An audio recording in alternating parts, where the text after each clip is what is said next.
We have new information this hour about a scandal in Mississippi involving an NFL legend. Brett Favre accused of receiving money from the state's welfare system and diverting it to other causes. Now an investigative report by Mississippi Today reveals a former state governor may be involved too. NBC News Justice and Intelligence correspondent Ken Dilanian is following this story from D.C. So, Ken, what do we know about these texts that are out there and what they say? And to be clear, Aaron, NBC News has obtained these texts, which are part of court records. And just to set the stage for you, this is a massive scandal that's been erupting for the last 2 years.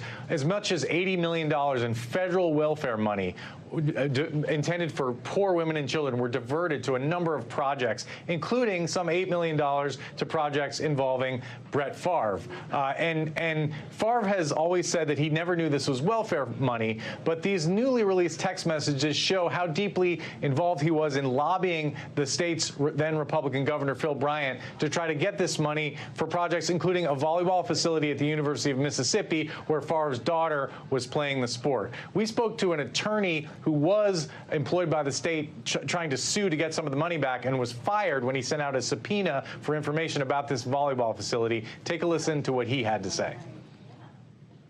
The texts do tell us a much deeper story about the Governor Bryant's involvement in this $5 million transaction. And what do they say about Brett Favre's culpability or state of mind? Well, Mr. Favre, of course, did not take an oath to enforce the law neutrally. The governor did. But they both were very much engaged over apparently a 3-year period in getting this done.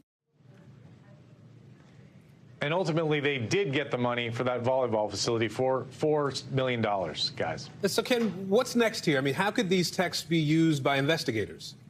So there is an open FBI investigation into this situation. In fact, Brett Favre's attorney told us he had been interviewed by the FBI some time ago. There's no evidence that he is currently under law enforcement scrutiny, but 2 people have pleaded guilty in state court in this case, and the FBI remains very actively investigating, Aaron. All right, we should let folks know you can see more of Ken's reporting tonight on NBC Nightly News with Lester Holt. Ken, thank you.